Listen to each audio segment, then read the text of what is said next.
అనుకున్నది ఒకటి అయింది ఒకట. అనుకున్నది ఒకటి అయినది ఒకటి బోల్తా కొట్టిందిలే బుల్ పిట్ట. అన్న టాక్సిక్ ఎలా ఉంది అన్న? అసలుకే బాగాలేదన్న. ఎందుకన్నా నచ్చలేదు? ఏం లేదు లోపల సినిమాలో అసలు. అంత హై ఎలివేషన్స్ ఉన్నాయి కదా. ఎంత ఎలివేషన్స్ లేవు, ఏం లేదు. మొత్తము అసలు హీరోయిన్స్ కూడా డొల్ల, మొత్తం వేస్ట్. కేఆర్ అద్వాని ఉంది కదా. కియారా రోల్ జస్ట్ ఒక మహా అంటే 20 నిమిషాలు ఉంటుంది అన్న సినిమాలో. రుక్మిణి వసంతి అయితే ఇక ఉండిపోక్క అంతే. వేస్ట్ అంటారా? మరి ఆ నలుగురు హీరోయిన్స్ పెట్టారు కదా. ప్రతి హీరోయిన్ తో రొమాన్స్. రొమాన్స్ ఇక ఎన్ని సినిమాలు ఎవరులే అన్న కానీ ఇక ఉన్నదిలే కానీ ఫైట్స్ బాగున్నాయి, బట్ సినిమా మొత్తం ఫ్లాప్. బోల్డ్ డైలాగ్స్ ఎలా అనిపించింది? డైలాగ్స్ కొన్ని బాగున్నాయి, అక్కడక్కడ మిగతా అన్ని చెత్తనే. డబ్బింగ్ ఎలా అనిపించింది తెలుగు? డబ్బింగ్ యష్ది బాగుంది, మిగతా అందరి అలా లిప్ సింగ్ అవ్వలేదు అన్న. తమ్ముడు బాండింగ్ ఎలా అనిపించింది? అది పర్లేదు, బట్ రుక్మిణి వసంతిది అసలు అవసరమే లేదు సినిమాలో, కానీ ఇక పెట్టారు, ఉండాలని పెట్టారు ఇక అంతే అన్న. గడ్డం లేని సెషన్ చూసారు కదా, ఎలా అనిపించింది? బీజిఎం లేదన్న ఫస్ట్, సో ఆ క్యారెక్టర్ అసలు ఎక్కలేదు. ఆయన వచ్చినప్పుడు అయితే బీజిఎం అస్సలకే లేదు, అసలు సౌండింగ్ ఏం లేదు, సో ఇక అంతే. బ్యాక్గ్రౌండ్ మ్యూజిక్ కూడా లేదు. అన్న టాక్సిక్ ఎలా ఉంది అన్న? యావరేజ్ అన్న. సినిమా చూడడానికి పెద్ద సినిమా, పెద్ద ఫైట్స్, పెద్ద సిచ్యువేషన్స్, సన్నివేషన్స్ అన్నీ ఉన్నాయి. పెట్టిరు, పెద్ద ఖర్చు పెట్టారు కానీ ఏం లేదు. సినిమాలో దమ్ము లేదా? అమ్ము ఉంది కానీ కంటెంట్ లేదు, ఒకటి ఉంది కానీ కంటెంట్ లేదు. ఇప్పుడు చాలా పెద్దగా ఉంది కానీ కంటెంట్ లేదు, ఒకటే మైనస్. డైరెక్షన్ బాగాలేదా? యాక్షన్ బాగానే ఉందన్న, స్టోరీ అర్థం కాదు నీకు. కన్ఫ్యూషన్, మన వన్ నేను ఒక్కడిని అన్న అర్థమవుతుంది, అది అర్థం చేసుకుంటే కానీ ఇది మాత్రం అర్థం కాదు. ఏం చెప్పాలి భయ్, దేని గురించి అంటే ఇప్పుడు ఈ అన్న కూడా చూసాడు, గోవాలో ఒక గ్యాంగ్స్టర్స్ ఉంటారు, వాళ్ళు ఎందుకు ఉంటారు, ఆ బొమ్మలు ఎందుకు వస్తాయి, ఆ ఫైటింగ్స్ ఎందుకు వస్తాయి, ఆ విలన్ ఎందుకు ఉన్నాడు, వీడు ఎందుకు చంపుతున్నాడు, ఏం అర్థం కాదు భయ. పాడు ఓల్డ్ సీన్స్ ఎలా అనిపించింది? సినిమా చూడడానికి స్క్రీన్ ప్లే, డైరెక్షన్ మాత్రం అదరగొట్టింది పోయింది అక్కడ. గీతా మోహన్ దాస్ గారు యాక్టింగ్ బాగా చేపించారు, ఫైట్స్ సీన్స్ బాగా తీసారు, అంతా బాగుంది, సినిమా అంతా బాగానే ఉంది కానీ స్టోరీ అర్థం కాదు అంతే. డబుల్ యాక్టింగ్ చింపేసిండు, ఎస్సీ యాక్టింగ్ మాత్రం చింపేసిండు భయ. కొత్తగా చేసిన యాక్టింగ్ కేజీఎఫ్ కి దీనికి వేరే డిఫరెన్స్ ఉంటది కానీ స్టోరీ అనేది అర్థం కాదు అంతే. అతను అమ్మ కోసం, ఇదిలో అక్క కోసం. నయనతార యాక్టింగ్ మాత్రం వండర్ఫుల్, పవర్ఫుల్ క్యారెక్టర్స్ ఇచ్చిండు. అక్క కోసం అనే కాదు, అక్క తమ్ముడు అదొక సీన్స్ అంతే. అక్క తమ్ముడు కోసం చనిపోతుంది. సినిమా అంతా చాలా పెద్ద సినిమా, బాగుంది కానీ అర్థం కావట్లేదు story. So lengthy cinema, one time watchable. So థియేటర్స్లో must be avoid the film అని చెప్పాలని ఉంది. ఇది యాక్చువల్గా మేల్ డైరెక్టర్ అయి ఉంటే చాలా వివాదాల్లో చిక్కుకునే సినిమా, ఫీమేల్ డైరెక్టర్ అయ్యేటప్పటికి చాలా స్మూత్గా వెళ్ళిపోయింది. సో లేడీస్ ఎలాంటి సినిమాలు తీయడం అనేది కొత్త కాబట్టి ఎవరు దాని గురించి కామెంట్ చేయరు. సో ఆవిడకి చెప్పేదేం లేదు, బట్ మీరు అనుకున్న యాక్షన్ ఎపిసోడ్స్, స్క్రీన్ ప్లే అది వర్కౌట్ అయింది, కానీ లెందీ సినిమా అయిపోయింది. డైలాగ్స్, డబ్బింగ్ కొంచెం తెలుగులో చూసుకుంటే బాగుండేది అనిపించింది. బ్యాక్గ్రౌండ్ మ్యూజిక్ ఎలా? బీజిఎం చాలా బాగుంది, బ్యాక్గ్రౌండ్ చాలా బాగుంది, విఎఫ్ఎక్స్ వర్క్స్ చాలా బాగున్నాయి.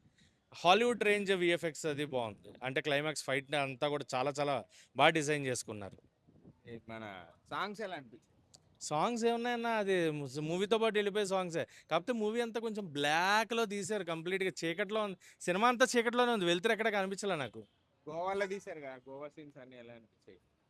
ఓకే అంటే బాగుంది, చెప్తున్నా కదా, సినిమా వన్ టైం వాచబుల్ అంతే, ఇంకంత మించి ఏం చెప్పలేదు. అన్న టాక్సిక్ ఎలా ఉంది? టాక్సిక్ ఓవరాల్ ఏం నచ్చలే బ్రో, అసలు waste cinema, one of the worst cinema అట్లా అనిపించింది. అంటే ఏం నచ్చలే? లుక్స్, యాక్టింగ్ ఏం నచ్చలే? ఓవర్ కాన్ఫిడెన్స్ అనిపించింది అసలు చూపించడం అనేది. అంటే సినిమా మొత్తము హాలీవుడ్ రేంజ్లో ఉంది, ఈ సినిమా రేంజ్లో లేదు, ఇండియా సినిమా రేంజ్లో లేదు, అది అట్లుంది. నెక్స్ట్ అంత ఎక్స్పెక్టేషన్ ఉన్నప్పుడు మరి ఎందుకు నచ్చలేదు?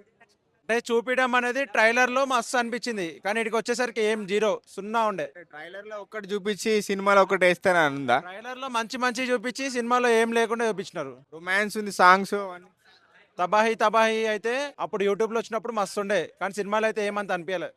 ఇది ఆ అక్క తమ్ముడు బాండింగ్ ఎలా? ఆ నయనతార అక్క ఎందుకు చేసింది అసలు ఇప్పటికీ అర్థం కాలే నాకు. తీస్తుంది అక్కగా జీవితం తీసింది ఆ సినిమాలో, అసలు ఎందుకు అసలు అర్థమే కాలే. అందులో అయితే కేజీఎఫ్ లో అయితే అమ్మ గురించి ఉంటది, ఇందులో అక్క గురించి ఉంది. అదే ఉంది, కొద్దిగా వాళ్ళ అక్క కొద్దిగా హెల్ప్ చేస్తా అని చెప్పి ఉంది, కానీ అయితే సెట్ కాలే నాకైతే. కేఆర్ అద్వాని యాక్టింగ్ ఎలా? కియారా బాగుంది యాక్టింగ్, ఎందుకంటే సెట్ అయ్యే రోల్ బాగానే ఉంటది. అక్కగా చెల్లిగా ఇట్లా అమ్మగా అయితే సెట్ కాదు, హీరోయిన్ గా సెట్ అవుతుంది. వాళ్ళ రోల్స్ ఉన్నాయి కదా, గడ్డం లేని లుక్ ఎలా అనిపించింది? అయితే కొద్దిగా నాకు యష్ అసలు ఐడెంటిఫై చేయలేకపోయినా, అసలు యష్ అనుకోలే అసలు. అంతా ఒక క్లైమాక్స్ ట్విస్ట్ ఎలా ఉంది? అసలు వాళ్ళ కొడుకు వచ్చి చంపడం ఏందో అసలు ఏం అర్థం కాలే నాకు సినిమా. కిచిడి చేసేసారా సినిమాని ఏదేదో చేద్దాం అనుకుని ఏదేదో అయింది. సాయిరామ్ అనుకున్నది ఒకటి అయింది ఒకట. అనుకున్నది ఒకటి అయినది ఒకటి బోల్తా కొట్టిందిలే బుల్ బుల్ పిట్ట. మూవీ అంతా ఏం అర్థం కాలేదు బట్ పర్లే చూడొచ్చు. ఎస్ లుక్స్ ఎలా హా? Yes looks crazy bro. Story అంత బాగాలేదు. క్లైమాక్స్ ఒక్క పాయింట్ బాగుంది. ఐమాక్ ట్విస్ట్ ఒకటే నచ్చింది మూవీ నచ్చలే. మూవీ ఏం స్టోరీ లేదు. ట్విస్ట్ ఓకే కానీ ఆ ట్విస్ట్ కోసం మూవీ అంతా చూడాలంటే నాట్ వర్త్ ఇట్. వర్త్ కాదంటవా సినిమా? 435 రూపీస్కి నో. 250కి కూడా యాక్షన్ సీన్స్ ఇంకా విజువల్స్ బాగుంది కానీ అంత లైక్ బాగాలేదు మూవీ బాగాలేదు. ఇట్ వాజ్ తలనొప్పి వచ్చింది మధ్యలో. ఈ సా 2-3 people walking out from the theatres as well. So బాగాలేదు బ్రో మూవీ. హై ఎక్స్పెక్టేషన్ పెట్టుకున్నారు. క్లైమాక్స్ ట్విస్ట్ బాగుంది. దాని గురించి మొత్తం మూవీ చూడాలంటే నో. అన్న టాక్సిక్ ఎలా ఉంటుంది? టాక్సిక్ బతుకు మీద ఆశ, బతకాలన్న కోరిక ఎవరికైనా ఉంటే వచ్చి టాక్సిక్ చూసుకోండి. చూసాక మీరు ఎవడన్నా బతుకుంటే కనుక కింద కామెంట్ చేసుకోండి, నేను రిప్లై ఇస్తా. సో టాక్సిక్ సినిమా చూసి బయటకు వచ్చేటప్పుడు నేను మెహర్ రమేష్కి ఫోన్ చేశా. వీళ్ళు పెట్టిన టికెట్ హైకు మన హైదరాబాద్లోనేమో 400 ఉంది, కన్నడలో చూసుకుంటే 1500 2000 ఉంది. ఇచ్చిన టికెట్ హైస్కి మన లోపల చూపించిన బొమ్మకి ఏమైనా సంబంధం ఉందంటే అని అడిగితే అస్సలు లేదని చెప్పేసి అన్నాను. సో సినిమా అయితే మటుకు మంచి డిజాస్టర్ పడిపోయింది. యశ్ని ఎవరు తొక్కాల్సిన అవసరం లేదు, ఆయనే తొక్కేసుకున్నాడు. సో ఏ సినిమా అయినా ఫ్లాప్ అవ్వాలంటే కనుక మెయిన్ స్క్రిప్ట్ డైరెక్షన్ బాగుండాలి. ఈ సినిమాలు లేవు. నాకైతే సినిమా నచ్చలేదు, ఒక అటర్ ఫ్లాప్. టాక్సిక్ లో ఐటమ్ సాంగ్ లేదు కానీ ఐటమ్ సాంగ్ మించిన సీన్లు చాలా ఉన్నాయి. సో ఆ సీన్ల వల్ల కనీసం సినిమా హైప్ వచ్చి సినిమా లెగిసుద్దిరా అనుకుంటే కనుక కష్టం. సో నాకైతే నచ్చలేదు. ఎస్ ఫ్యాన్స్ కి నచ్చొచ్చేమో కానీ నాకు నచ్చలేదు. ఐటమ్ సాంగ్ టాక్సిక్ లో ఉన్నా కూడా నాకు నచ్చదు, అంటే అంత వరస్ట్ గా ఉంది. నేను ఒక డైలాగ్ చెప్తానా? యశ్కు నయనతార హక్కు ఉంది, స్టోరీలో పెద్ద బొక్కు ఉంది.